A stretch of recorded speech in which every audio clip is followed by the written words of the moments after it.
من دانيال ዜግነት አይሰጥ አይቀማ ሐሳብ አስተያየቱን ይሰጠው ለምን ሐሳብ አስተያየቱን በተቀበላችሁ አትሄዱም እናንተስ ሁለተኛ ዳንኤል አሁን ያላችሁት ለምሳሌ አንድ ሚስጥር እናገር እኔ ለሀገሬ ሞታለሁ እና ለሀገራችን ሞታለን በሀገራችን መከራ እናያለን እኛ በለፋኑ እኛ ባቀናነው ሀገር ብሎ ሲል ዳንኤል እውነቱን ነው አሁን በሰል ያሉት በደንብ አሁን እንድታስተውሉ ምፈልገው እውነተኛውን የውትድርና ሲስተም ያለፉ ሰዎች እውነተኛውን የውትድርና ሲስተም ያለፉ ሰዎች ነገሩን ሪያላይዝ ያያረጉ ጥለው ይወጡ ነው ይሄ የሚነግራችሁ ብዙ ነገር ነው ያለው በነገራችን ላይ ሰላም እንዴት አላችሁ ውድ ቤተሰቦቻችን የኢትዮጵያ የዩቲዩብ ቻናል ነው እኔ አማሃ ደገፋ ነኝ ፕሮግራማችን ወቅታዊ ጉዳይ ነው በዛሬው ፕሮግራማችን በርከት ያሉ ጉዳዮችን አንድ ሶስት የሚሆኑ ጉዳዮችን ለማንሳት እንሞክራለን የመጀመሪያው ጉዳያችን ፋኖች ድሮን ሰርተናል እያሉ ነው ይሄንን ጉዳይ ጥቂት ለመፈተሽ እንሞክራለን ከዛ በማስከተል ደግሞ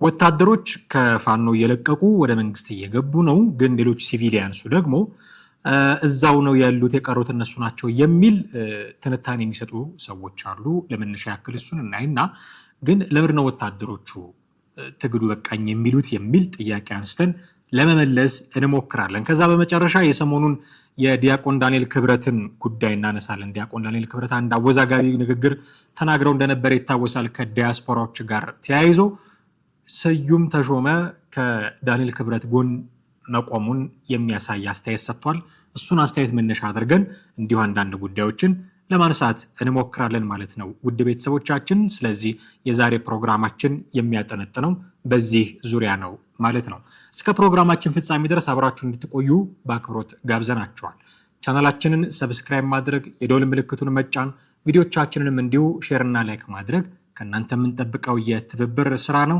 የትኛውም አይነት ደግሞ ሐሳብ አስተያየት ጥያቄም ትችትም ካላችሁ በጨዋ መንገድ የሚቀርብ እናስተናግዳለን ከታች ባለው የሐሳብ መስጫ ሳጥን በኩል ልታደርሱን ትችላላችሁ ማለት ነው አማሃ ደገፋ ነኝ እስከ ፕሮግራማችን ፍጻሜ ድረስ አብራችሁን ቆዩ በቀጥታ ወደ ዛሬው ፕሮግራማችን እናልፋለን ከኛ ጋር ሆኑ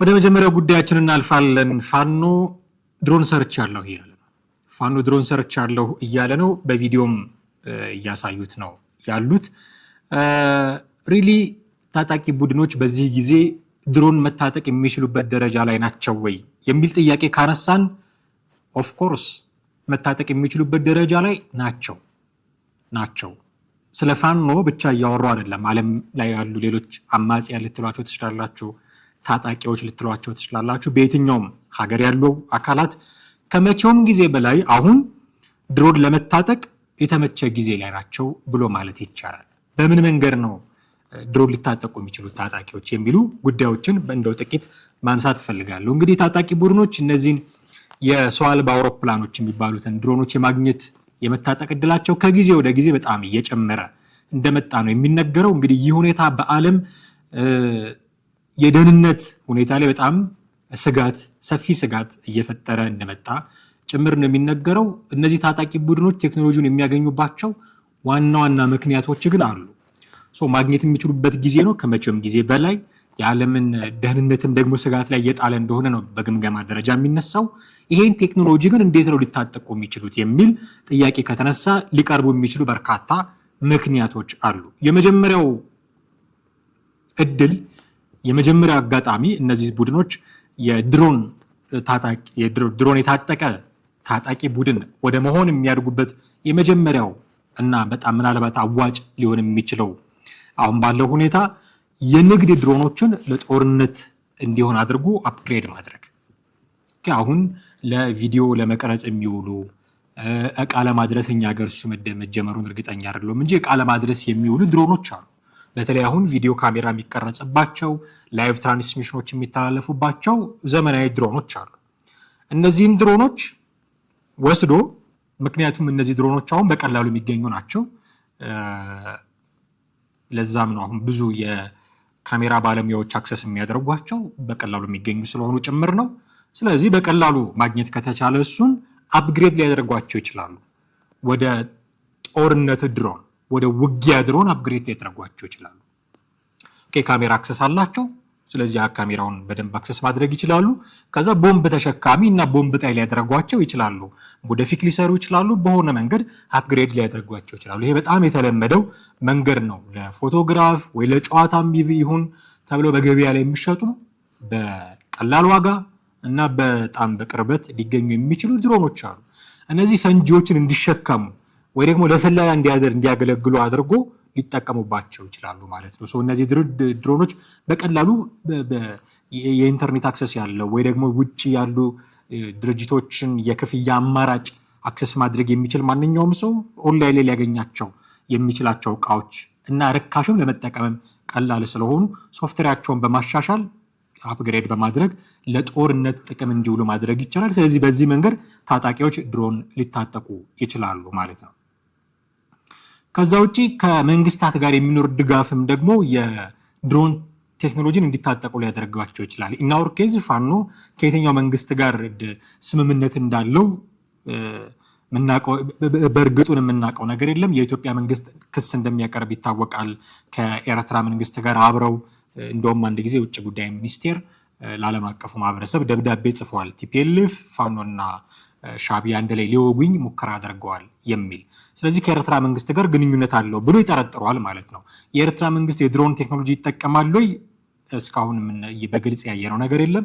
የሆነ ሆኖ ታጣቂ ቡድኖች ድሮን ሊያገኙባቸው የሚችሉ እነዚህ የአዳዲሶቹን የድሮን ቴክኖሎጂዎች ሊታጠቁ ከሚችሉባቸው መንገዶች መካከል አንዱ መንግስታት ድጋፍ ሲያደርጉላቸው ነው ማለት ነው።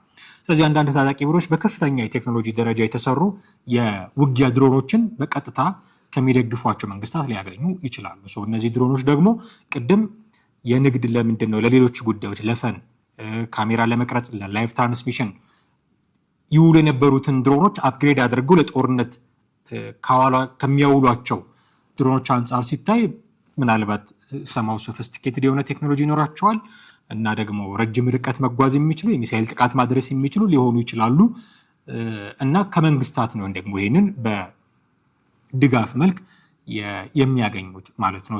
ፋኖ ከኤርትራ መንግስት ጋር በኢትዮጵያ መንግስት ጥርጣሬ ወይ እምነት መሰረት ከኤርትራ መንግስት ጋር እንዲህ አይነት ድጋፍ የሚያገኝ ቡድን ከሆነ አለው ወይ የኤርትራ መንግስት ድሮን አለው ወይ ብለን እንጠይቃለን። ግን እስካሁን በግልጽ የምናውቀው ነገር የለም። የኤርትራ መንግስትን ጀርባ የሚያጠኑ ሰዎች የግብፅ መንግስትም ደግሞ እዚህ ውስጥ እጁ ሊኖር ስለሚችል ሊሰጣቸው ይችላል ብሎ መጠርጠርም ደግሞ ምናልባት ያን ያህል የተሳሳተ ላያደርግም ይችላል። ተተኳሾች እንደዚህ ሊደርሱ ሲሉ ከኤርትራ የመጡ ሊደርሱ ሲሉ ይዣለው ብሎ የፌዴራል ፖሊስ በቅርብ ቀናት ውስጥ እንዲሁ መረጃ ማውጣቱንም ስንሰማ ኦኬ ድሮን ካላቸው ሊሰጧቸው ይችላሉ ማለት ነው የሚል ድምዳሜ ልንወስድ እንችላለን ማለት ነው።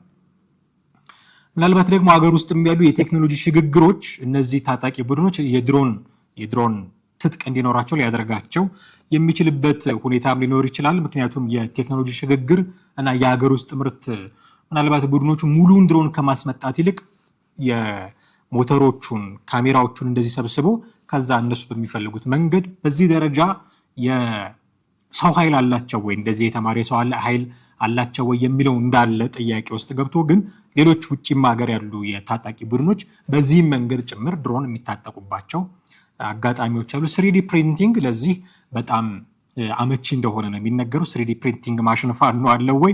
አሁንም ጥያቄ ልናነሳ እንችላለን። በስሪዲ ፕሪንት የማምረት የተራቀቁ ድሮኖችን ሊሰሩ ይችላሉ። ከዛ ካሜራዎቹን እና ሌሎች ሞተሮቹን በማስመጣት እነሱን ገጣጥሞ ለስለላ ወይ ደግሞ ቦምብ ጣይ ድሮኖችን ሊሰሩ ይችላሉ። በኢንተርኔት የሚገኙ መመሪያዎችን ድሮኖች እንዴት እንደሚሰሩ በማየት በመማርም ደግሞ ላቦራቶሪዎችን በማቋቋም ድሮኖችን ሊሰሩ የሚችሉባቸው ምናልባት አጋጣሚዎች ሊኖሩ ይችላሉ። ሌላኛው ምናልባት አድርገውት እንደሆነ አላውቅም፣ ግን የጦር ሜዳ ምርኮም ደግሞ የድሮን ትጥቅ እንዲኖራቸው ሊያደርጋቸው ይችላል። ታጣቂ ቡድኖችን የሚያወርኬዝ ፋኖ በግጭት ወቅት እንግዲህ ከመንግስት ጋር የሚደረጉ ውጊያዎች መሀል የወደቁ ድሮኖች ይኖራሉ። እነሱን መልሶ በመጠገን እና ያልተበላሸ አካላቸውን ከሌሎች እነዚህ ለንግድ ከሚጠቀሙት ለካሜራም ከሚጠቀሟቸው ድሮኖች ጋር በመቀላቀል አንድ ጥሩ ድሮን ሰርተውም ደግሞ ትጥቅ የድሮን የምታጠቅ አቅም ላይ ሊደርሱ ይችላሉ ማለት ነው።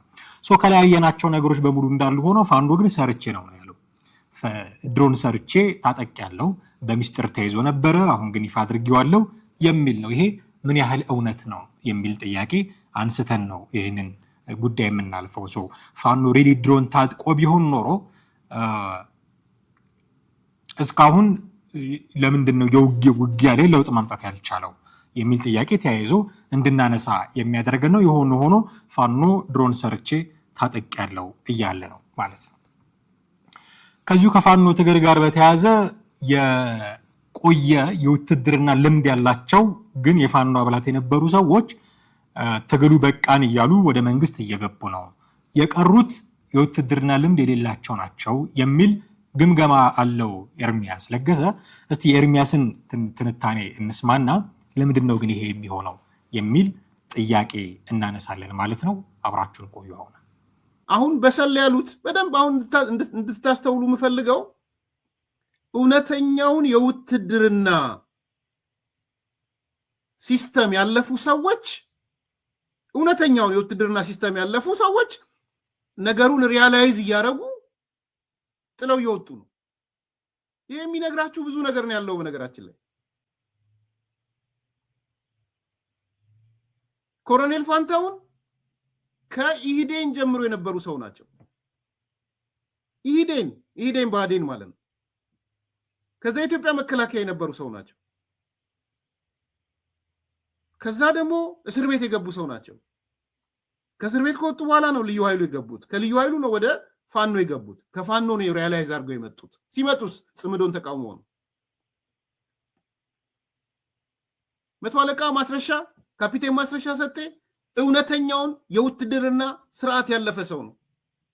አየር ኃይል የነበረ ሰው ነው። አብራሪ የነበረ ሰው ነው። እስር ቤት የገባ ሰው ነው። ከዛ አማራ ጥያቄ አልተመለሰም ብሎ ጫካ የገባ ነው። ደን ከህወሓት ጋር ጋብቻ ሲፈጸም ይሄ ጋብቻ ልክ አይደለም ብሎ የመጣ ሰው ነው።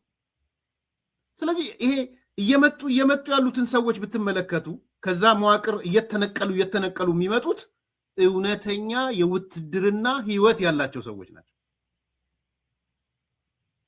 የቀሩት እነማን ናቸው? ፋኖ ማዕረግ የሰጣቸው ጀነራል ምናምን ማዕረግ በሽ ነው ባይዘው ፋኖ ጋር ፋኖ ማዕረግ የሰጣቸው እዛው ነው ያሉት እና ያስቸገሩት አሁን በሚዲያ ማዕረግ የተሰጣቸው ጀነራል ምናምን በተለይ ከሞተማ ጀነራል ይሆናል። ቀጥ ዝም ብሎ ነው መጅረጥ እያደረጉ ጀነራልነት የሚሰጡት። ኮሎኔል፣ ሻለቃ አሁን ያኛው ይሄ ከጫካ ወጥቶ ማቀው ሽፍታው ሰውዬ ሻለቃ ነው የሚሉት አይደል? በሳፍንት ነው ምናምን የሚባለው የት ነው ያመጣው ሻለቃ? ሻለቃ ለመሆን እኮ መመዘኛ እኮ አለ። ኮሎኔል ለመሆን ትልቅ መመዘኛ መስፈርቶች አሉት። የእድሜ መስፈርት አለው፣ የጦርነት መስፈርት አለው። ስንት እነሱ ጋር ችግር የለም። መጅረጥ እያደረጉ መስጠት።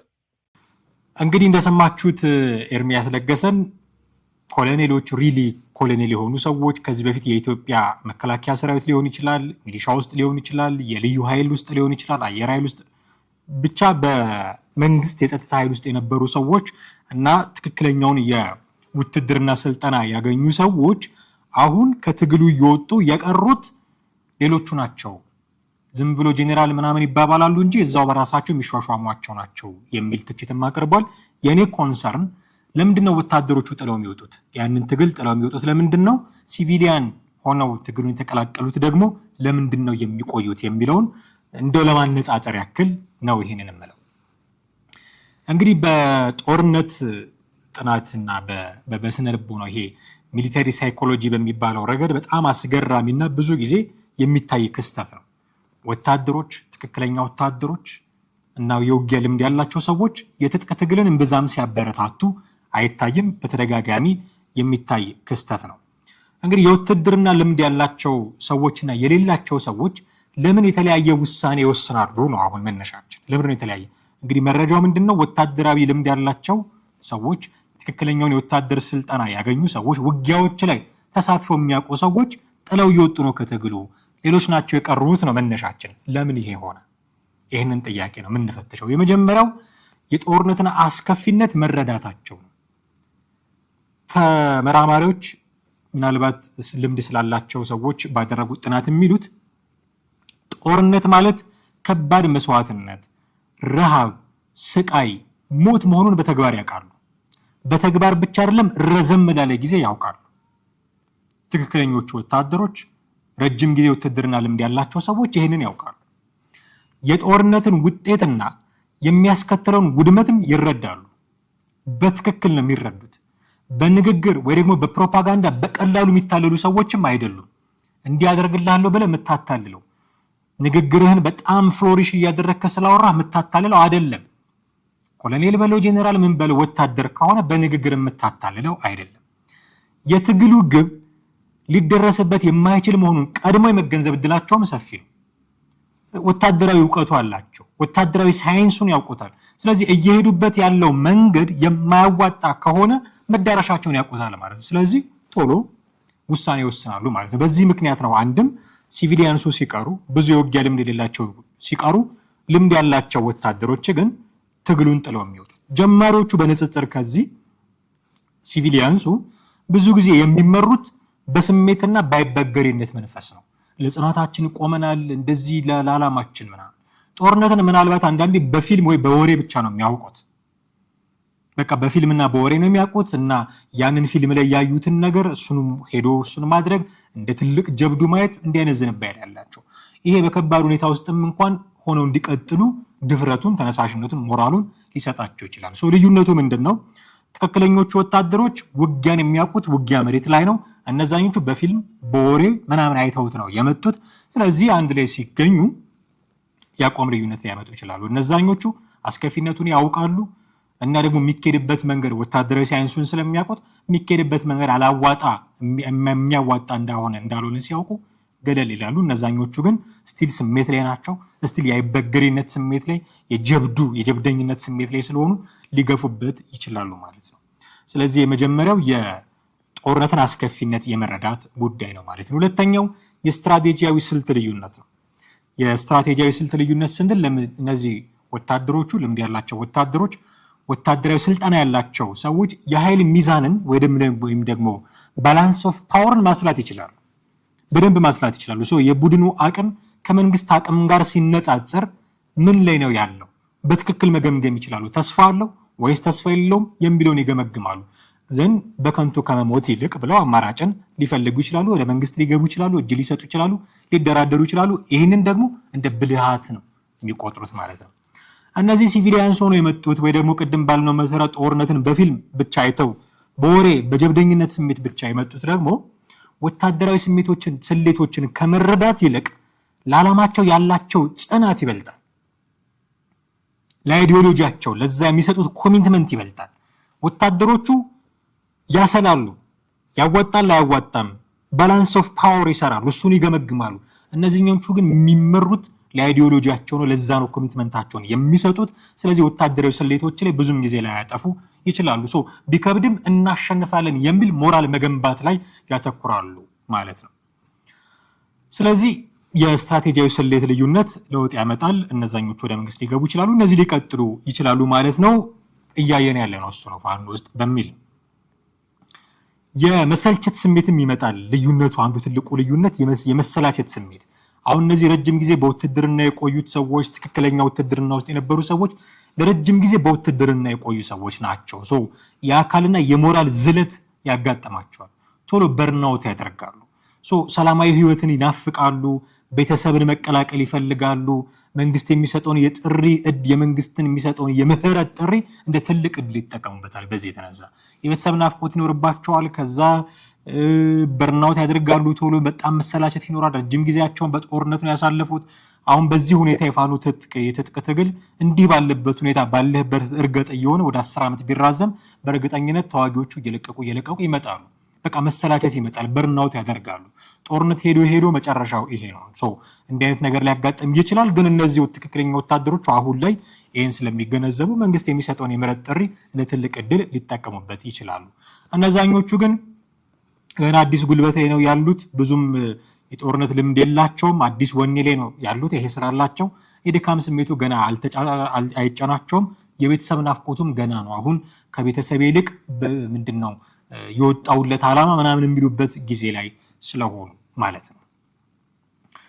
ሌላኛው ልዩነት የመንግስት የመረጃ ማጥመጃ ስልትም አንዳንድ ጊዜ እንዲህ አይነት ጉዳዮችን ሊያመጣ ይችላል። መንግስታት ብዙ ጊዜ ትኩረት የሚያደርጉት ልምድ ያላቸው ተዋጊዎች ላይ ትኩረት ያደርጋሉ። ለምን ከተባለ እነዚህ ሰዎች የቡድኑን ምስጢር ያውቃሉ፣ የውጊያ ስልት ያውቃሉ፣ ድክመት ጥንካሬውን በሚገባ ያውቃሉ ስለሚባል እነሱ ላይ ትኩረት የማድረግ ነገር የመንግስታት አንዱ ስልት ነው የሚሆነው። ሰው እነሱን ማስከዳት የቡድኑን የውጊያ አቅም ጭምር ሊጎዳ እንደሚችል ስለሚያውቁ ሊትራሊ ስፒኪንግ ዘመነ ካሴን ከማስከዳት ኮሎኔል ፋንታሁን ሞሀባን ማስከዳት ለመንግስት ጥቅም አለው በሚል ነው። አሁን አስከድቶ ነው ያመጣው ምናምን እያልኩኝ አይደለም። ተደራድረን ነው ያሉት ኮሎኔሉ፣ እጅ ሰተን አይደለም ተደራድረን ነው ያሉት። ግን ዘመነ ላይ ከመስራት ኮሎኔሉ ላይ መስራት፣ አስረስ ላይ ከመስራት ማስረሻ ሰጤ ካፒቴን ማስረሻ ሰጤ ላይ መስራት ለእነሱ ጥቅም አለው። ወታደራዊ ስልቱንም ምኑንም ስለሚያውቁት፣ አንደኛ ወታደራዊ ስልትን የሚያቅሰው ከዛ ቡድን እንዲገለል እያደረጉ ነው። ሁለተኛ የዛን ምስጢር ወታደራዊ ምስጢር የሚያቅሰው እነሱ ጋር እየመጣ ነው። ስለዚህ በሁለት በኩል ሊጠቀሙበት ስለሚችሉ ማለት ነው። እነዚህን ነገሮች በማድረጉ ምክንያት ውትድርና ላይ ያሉ ሰዎች ወደ መንግስት የመግባታቸው ድል ከነዛኞቹ በንጽጽር ሪሌቲቭሊ ነው የምናወራው፣ በንጽጽር ከነዛኞቹ የተሻለ ነው ማለት ነው። ምናልባት በመጨረሻ ልናነሳው የምንችለው ልዩነት የማንነትና የመድረሻ ማጣት ስጋት ነው። ልምድ የሌላቸው ተዋጊዎች ከሆኑ ብዙ ጊዜ ከትግል ውጪ ሌላ ሙያ ወይም ደግሞ ሌላ መኖሪያ የሌላቸው ሊሆኑ ይችላሉ። እነዛኞቹ ግን ልምድ አላቸው። ምናልባት ሰራዊት ውስጥ ሊቀላቀሉ ይችላሉ። በሙያቸው በኤክስፒሪየንሳቸው ሊያገለግሉ ይችላሉ። እነዚህ ግን 2-3 ዓመት ጫካ ለጫካ ሲሮጡ የነበሩ ናቸው። መተው እጅ ቢሰጡ ወይ ቢደራደሩ ከዚህ በኋላስ የሚል ጥያቄ ሊያነሱ ይችላሉ። መዳረሻ ማጣትም አንዱ ትልቁ ችግር ሊሆን ይችላል ማለት ነው። በጥቅሉ ልምድ ያካበቱ በእውቀትና በስሌት ይተዋሉ ትግሉን። ልምድ የሌላቸው ደግሞ እንደው በስሜትም በተስፋም ትግሉን ሊቀጥሉ ይችላሉ ማለት ነው። ስለዚህ ሪል ወታደሮች ከትግሉ እየከዱ ወይ ደግሞ በድርድርም በሌላም አጋጣሚ ለመንግስት የሚገቡት እና እነዛኞቹ ማይገቡባቸው ምክንያቶች እነዚህ ሊሆኑ ይችላሉ ማለት ነው። የመጨረሻ ጉዳያችንን እናንሳ። የዳንኤል ክብረት ጉዳይ ነው። ዲያቆን ዳንኤል ክብረት ከሰሞኑ በጣም አነጋጋሪ ነገር ነበር የተናገረው። ይህንን ነገር በጣም ብዙዎች ሲቃወሙት ሰምተናል። ስዩም ተሾመ ግን ዳንኤል ክብረትን ደግፎ ሲናገር እንዲህ ሰምተነዋል። ጥቂት የሱን ንግግር ሰምተን እንመለስና የመጨረሻ ነጥቦቻችን እናነሳለን። አብራችሁን ቆዩ። ምን ዳንኤል ዜግነት አይሰጥ አይቀማ ሀሳብ አስተያየቱን የሰጠው ለምን ሀሳብ አስተያየቱን ተቀብላችሁ አትሄዱም እናንተስ? ሁለተኛ ዳንኤል አሁን ያላችሁትን ለምሳሌ አንድ ሚስጥር እናገር። እኔ ለሀገሬ ሞታለሁ እና ለሀገራችን ሞታለን፣ በሀገራችን መከራ እናያለን፣ እኛ በለፋኑ እኛ ባቀናነው ሀገር ብሎ ሲል ዳንኤል እውነቱን ነው።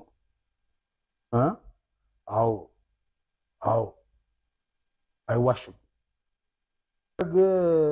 ሰራዊት ተብሎ ተበትኖ ውሻ ሆነው ውሻ አርገናቸው እንደዛ አርገን ሜዳ ላይ በተነ የጣልናቸው ሰዎች ለምን ስደተኛ ሆናችሁ ብለን ማለት አንችልም። ነውር ነው።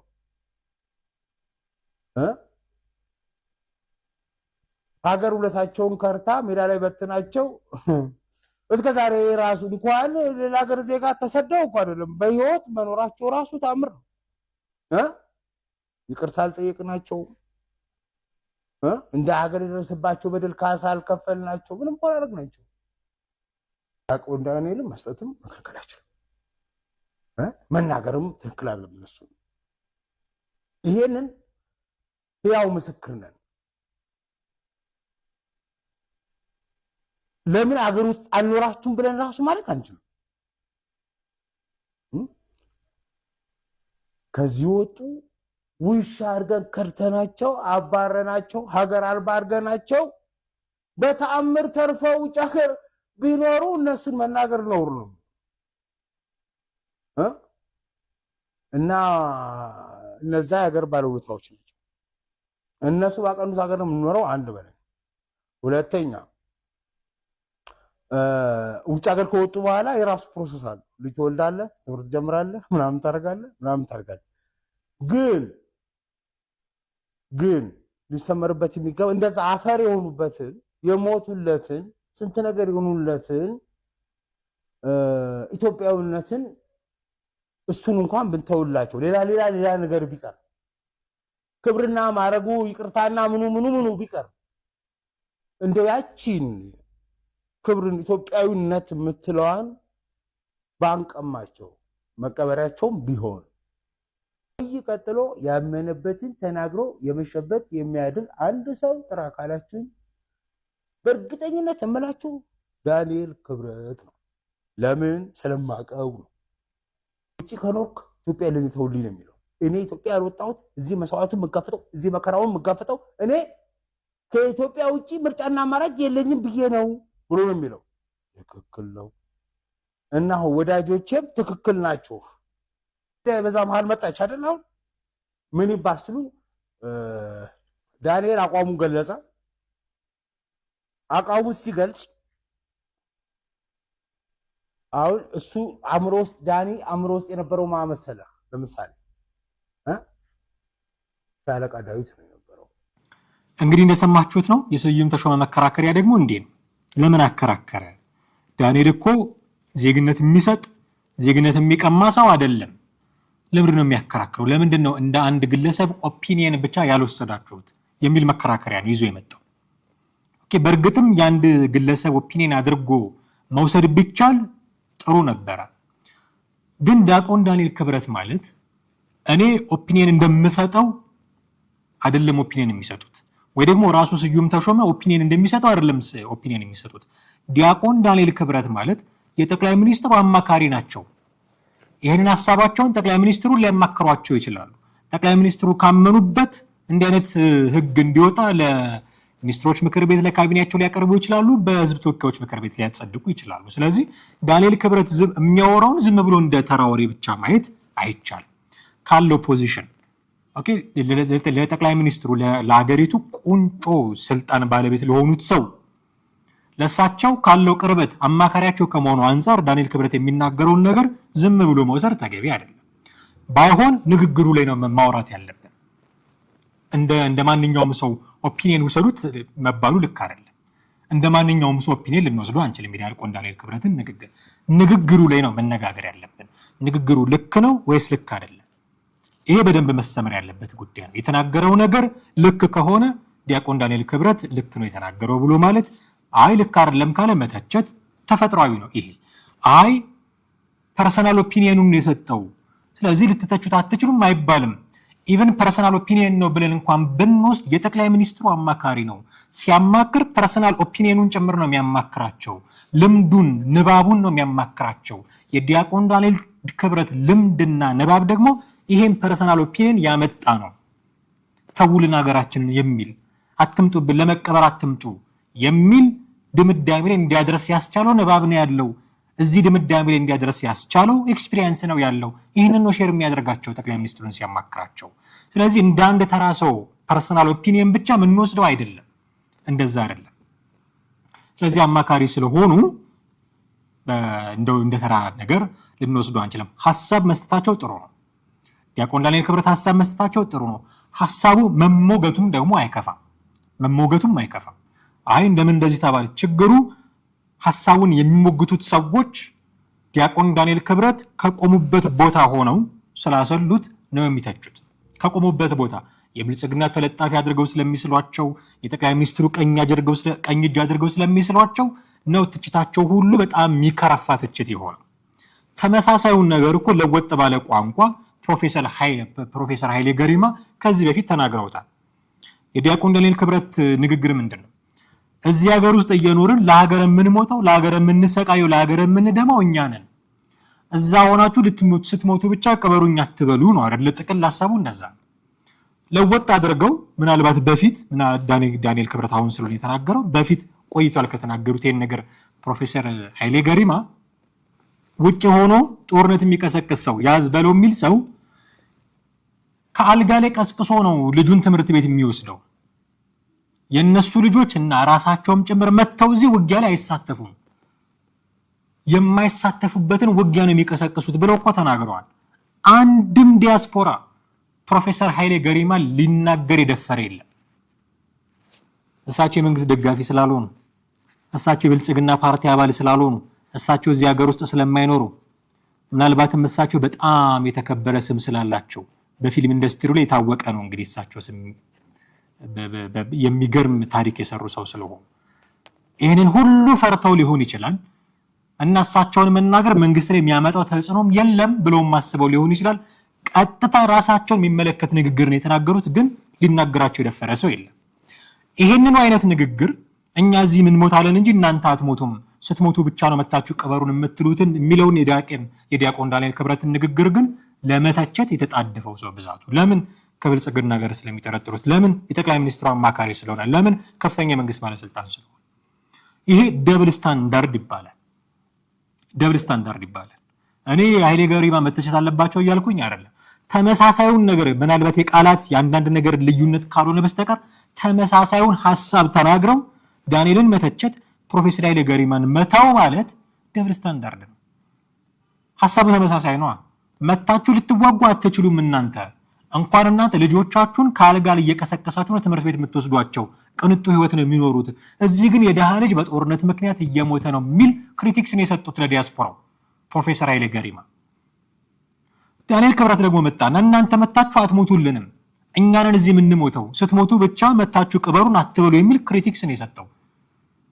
አዘለም አቀፈም ያው ተሸከመ ነው። ተመሳሳይ ንግግር ነው የተናገሩት። የቃላት ልዩነት ብቻ ነው፣ ያገላለጽ ልዩነት ብቻ ነው። ከዛ ፕሮፌሰሩን ትቶ ዲያቆን ዳንኤል ክብረት ሲሆን አናታናቱን መቀጥቀጥ። ስለዚህ ጉዳዩን ከሁለቱም አንጻር ጠንቀቅ ብሎ ማየት ይገባል። ስዩም ተሾመ እንዳለው የአንድ ተራ ሰው ኦፒኒየን ነው ብሎ መውሰድ አይቻልም። ዝም ብሎ ፐርሰናል ኦፒኒየን ብሎ መውሰድ አይቻልም። አማካሪ ናቸው። በምክር ሂደት ውስጥ ይሄ ነገር ተቀባይነት አግኝቶ የሆነ ቀን ህግ ሆኖ ሊወጣ ይችላል።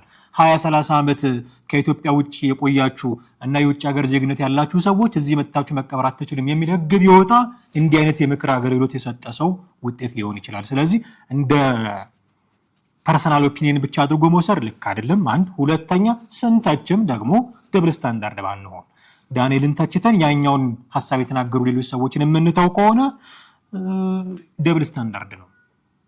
የፖለቲካል አፊሊሽናችን ያመጣው ጉዳይ ነው።